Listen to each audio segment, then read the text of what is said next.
Hello guys, तो देखो बच्चों, आज मैं आपकी छोटी सी क्लास लेके आ गई हूँ और इसमें हम देखेंगे कोशिका यानी सेल के बारे में हम पढ़ने वाले हैं।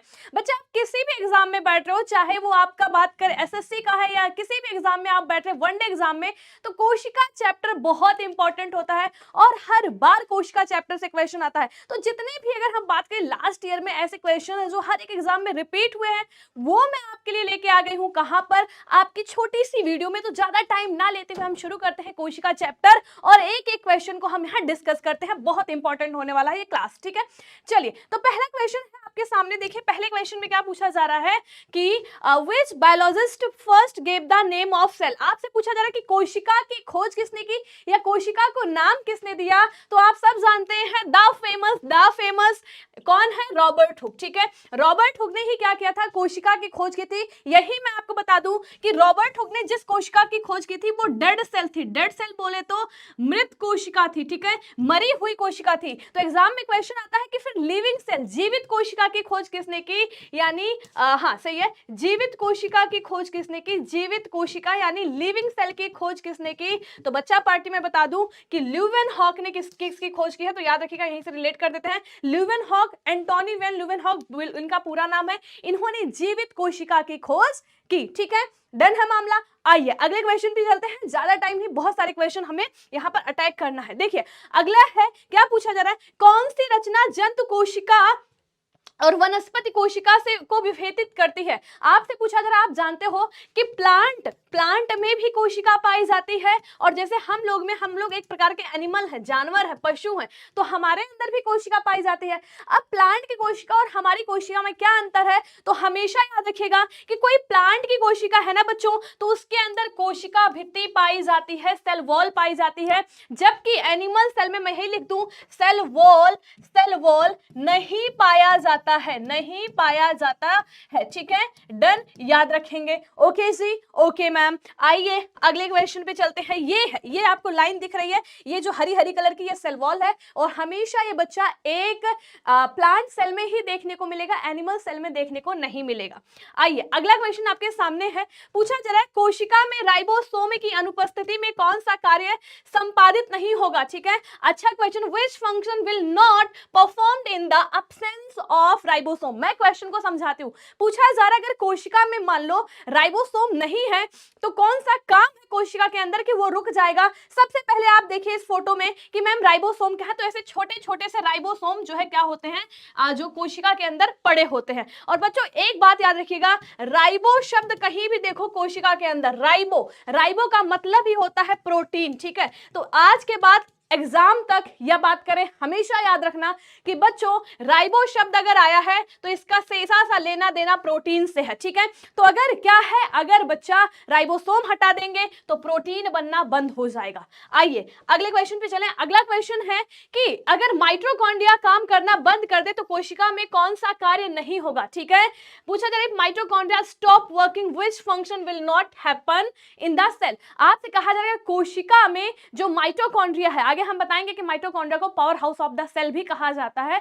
तो आपसे पूछा जा रहा है कि माइटोकॉन्ड्रिया जो है अगर वो क्या करे, एब्सेंट रहे, वो ना रहे, तो कौन सा काम रुक जाएगा? याद रखिएगा, भोजन का ऑक्सीकरण रुक जाएगा। एसएससी सीजीएल में आया हुआ क्वेश्चन है, ठीक है। एसएससी सीजीएल में आया हुआ क्वेश्चन है ऑक्सीडेशन ऑफ फूड, ठीक है। Oxidation of food, this is important, याद रखिएगा। ओके, चलिए भाई अगला क्वेश्चन आपके सामने है। क्या कोशिका को एक निश्चित रूप प्रदान करता है, ठीक है। आपसे पूछा जा रहा है कि give a definite shape to a cell. कोई कोशिका है, ठीक है, उसकी एक डेफिनिट शेप है कि भाई इसकी शेप एक ऐसी शेप रहेगी, तो वो शेप कौन प्रदान कर रहा है? बच्चों याद रखिएगा, जो हरी हरी सी चीजें आपको दिख रही है यानी ma'am cell wall. Cell wall कहाँ है भाई? ये रही कोशिका भित्ति, सेल वॉल, ऑप्शन बी सही चला जाएगा, ठीक है। सेल वॉल, ठीक है, सेल वॉल, कोशिका भित्ति। अगला क्वेश्चन मैम, अगले क्वेश्चन में आपसे पूछा जा रहा है the active side of protein formation. अब देखो प्रोटीन आ गया, मैंने कहा प्रोटीन देखो तो सीधा राइबोसोम के साथ खेल जाओ, सीधा राइबोसोम के साथ खेल जाओ। ऑप्शन कौन सा सही चला जाएगा? मैम बी ऑप्शन के साथ खेल जाएंगे, B is the right. B option के साथ खेल जाएंगे, बी इज द राइट, ठीक है। अच्छा, अगले क्वेश्चन पे आएंगे। अगला क्वेश्चन है कौन सा कोशिकांग केवल पादप कोशिका में पाया जाता है?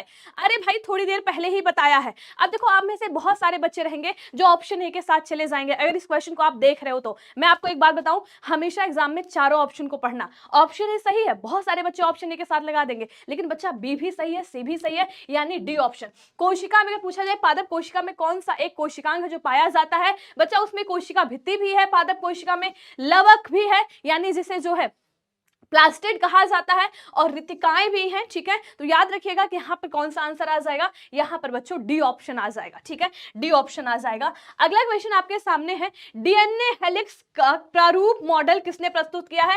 एसएससी सीजीएल का, याद रखिएगा फेवरेट क्वेश्चन है। ठीक है, फेवरेट क्वेश्चन है एसएससी सीजीएल का कि जो क्या है डीएनए का डबल हेलिक्स मॉडल है, किसने दिया है? तो ये बच्चों जो है ये देखिए डबल हेलिक्स मॉडल है, और ये किसने दिया है? तो आपको याद रखना, लिखा वॉटसन एंड क्रिक ने। किसने दिया है? वॉटसन, एक क्रिकेटर भी, और वॉटसन एंड क्रिक करके, तो उनके नाम से याद रखना। ठीक है, Watson and Crick, this is too much important. ठीक, आइए अगला क्वेश्चन आपके सामने है, पूछा जा रहा है ल्यूकोप्लास्ट आर मेनली फाउंड। ठीक है, ल्यूकोप्लास्ट कहां पाया जाता है? ठीक है, आइए हम आपको बताते हैं ल्यूकोप्लास्ट कहां पाया जाता है। जो बच्चे क्या होती हैं, प्लांट्स की जड़ें होती है ना, उनमें ल्यूकोप्लास्ट पाया जाता है। हम आपको आगे 3 चीजें बताएंगे आने वाले क्वेश्चन में। ठीक है, मैं वहां पे इस ल्यूकोप्लास्ट को बहुत अच्छे से एक्सप्लेन करूंगी। अभी बस याद रखना कि ल्यूकोप्लास्ट क्या होता है। ल्यूकोप्लास्ट जो है क्या होते हैं, पेड़ पौधे उनके जड़ों में पाया जाता है। इस क्वेश्चन को अभी एक्सप्लेन करेंगे आगे वाले क्वेश्चन में। अच्छा, पत्तियों को हरा रंग प्रदान करता है। ठीक है, अब मैं आपको बहुत अच्छे से इस क्वेश्चन में तीनों ही समझा देती हूँ। देखो बच्चों, प्लास्टिड होते हैं, जो है क्या होते हैं, पेड़ पौधों के अंदर प्लास्टिड होते हैं, जिसे लवक कहा जाता है। ठीक है, कौन कौन से प्लास्टिड होते हैं? एक होता है क्रोमोप्लास्ट, क्लोरोप्लास्ट और ल्यूकोप्लास्ट। ठीक है, मैम ये क्या काम करते हैं? देखो इंसान आपने देखोगे या तो गोरे होते हैं, काले होते हैं, लेकिन लाल, पीले, हरे, नीले या गुलाबी कलर का इंसान आपने नहीं देखा होगा। कभी देखा कि पीले कलर की शिल्पी में पढ़ा रही हो, हरे कलर की शिल्पी में पढ़ा रही हो? नहीं, एक ही रंग है, राइट। लेकिन आपने पेड़ पौधे, फूल पत्ती बहुत कलर की देखी होगी। तो पेड़ पौधों में अलग अलग कलर कहां से आता है? इसी यही लवक देता है। बात करते हैं सबसे पहले बात करते हैं क्लोरोप्लास्ट क्या देता है। इस क्वेश्चन का सही आंसर है क्लोरोप्लास्ट, हरा कलर देता है। पेड़ पौधे जितने आपको हरे कलर दिखाई देते हैं, एक प्लास्टिड है, दैट इज क्लोरोप्लास्ट। बात करते हैं मैम ल्यूकोप्लास्ट की, क्या दिखाई? ल्यूको का मतलब होता है सफेद, यानी बच्चा कोई जो पेड़ पौधा है, ठीक है, उसके जड़ों में क्या होता है, कुछ इस तरीके के पिगमेंट पाए जाते हैं जो सफेद कलर के होते हैं। मैं कहूँ ऐसा कह सकती हूँ कि बच्चों ट्रांसपेरेंट कलर के होते हैं, तो वो ल्यूकोप्लास्ट के कारण है। बाकी हरा और सफेद कलर छोड़ के गुलाबी, नीला, पीला जितने कलर के फ्लावर दिखाई देते हैं सब क्रोमोप्लास्ट। तो यहाँ लिख दूं कलर। ठीक है, यहाँ लिख दूं कलर, ये हो गया हरा और ये हो गया ट्रांसपेरेंट या सफेद। इस क्वेश्चन पूछा गया हरा कलर, तो ऑप्शन बी यहाँ पर सही जाएगा, ऑप्शन बी यहाँ पर सही जाएगा। अगले क्वेश्चन पे आएंगे। अगला क्वेश्चन पूछा गया electron microscope was the discovered by. अरे भाई बचपन का क्वेश्चन है, आप सब जानते हैं, rusk and knoll. Rusk and knoll इस क्वेश्चन का सही आंसर है। बाकी मैं देखो इसी के साथ बहुत सारे क्वेश्चन लिख के ले हूं, आपका टाइम ना बचे खराब हो इसलिए मैं लिख के ले आई हूं। आपसे पूछा जाए जीन की खोज किसने की है, याद रखना जॉनसन ने। आपसे पूछा जाए न्यूक्लियस, जो न्यूक्लियस किसके अंदर है, कोशिका के अंदर है, उसकी खोज किसने की है,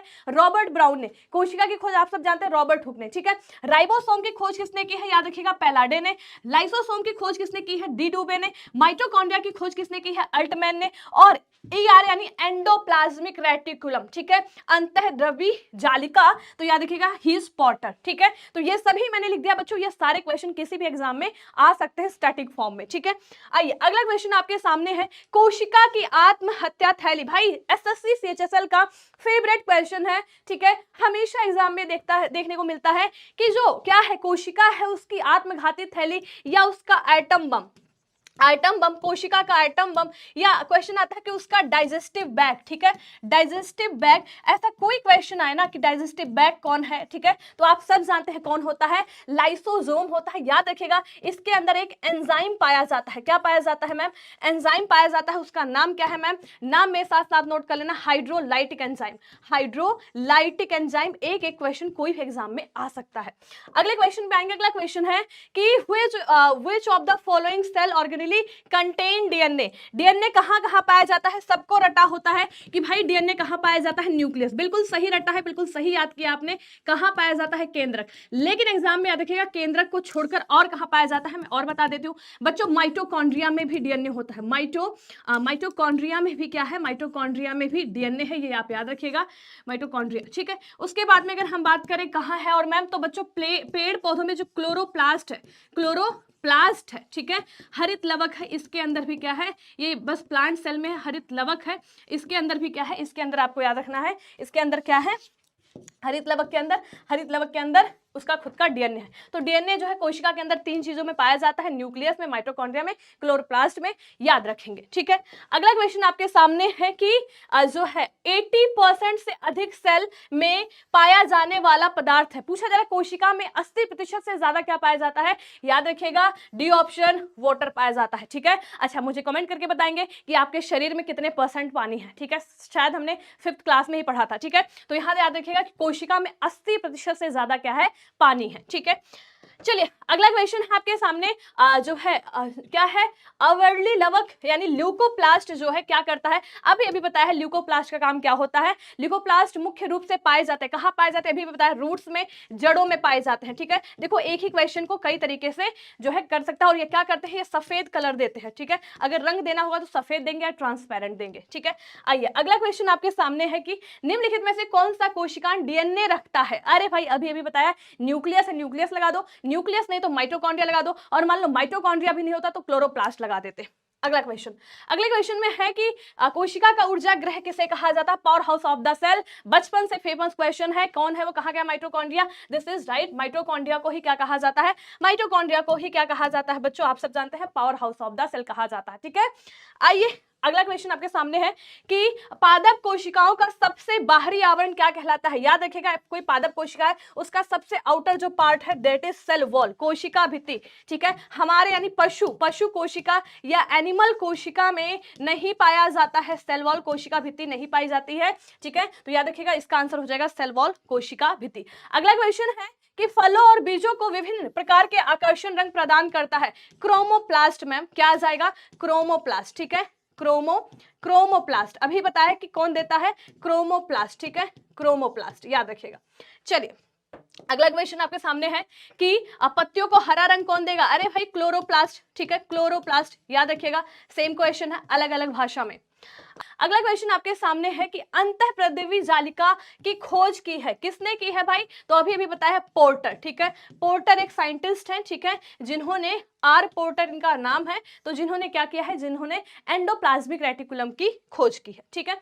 अगला क्वेश्चन है, क्या क्वेश्चन है, कोशिकीय श्वसन का सक्रिय स्थल कहां होता है बच्चों, तो याद रखिएगा कि site of cellular respiration is B option, B option is right, ठीक है, बी ऑप्शन इज राइट। उसके बाद में अगला क्वेश्चन है कि वास्तविक केंद्र किसके अनुपस्थिति होती है, ठीक है, किसमें अनुपस्थिति होती है, यानी रियल जो क्या है, रियल केंद्रक है वो किसमें नहीं पाया जाता है, तो आपको याद रखना है प्रोकैरियोटिक सेल आ जाएगा, ठीक है, प्रोकैरियोटिक सेल, प्रोकैरियोटिक, इसकी कोई हिंदी नहीं होती है, सीधा लिखेंगे प्रोकैरियोटिक। प्रोकैरियोटिक कोशिका में आपको याद रखना है कि प्रोकैरियोटिक कोशिका में रियल यानी वास्तविक या ट्रू न्यूक्लियस नहीं होता, यूकैरियोटिक में होता है, ठीक है।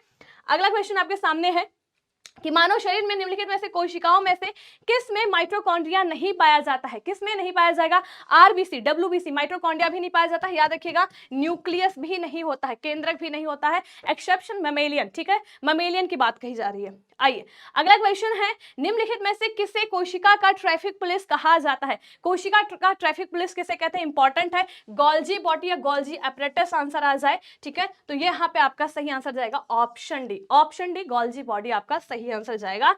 अगला क्वेश्चन आपके सामने है, what is the cell, cell क्या है, तो याद रखिएगा smallest and basic unit of life, ठीक है, smallest and basic unit of life, ठीक है। और अगर हम यहाँ पे थोड़ा सा बात करें आगे चल के, ठीक है, तो बच्चों थैंक यू सो मच हमारे साथ जुड़ने के लिए, और मैंने बहुत कम टाइम में आपको कोशिका के सारे क्वेश्चन कराने की कोशिश की है। तो क्लास कैसे लगी कमेंट करके जरूर बताएं। Thank you so much.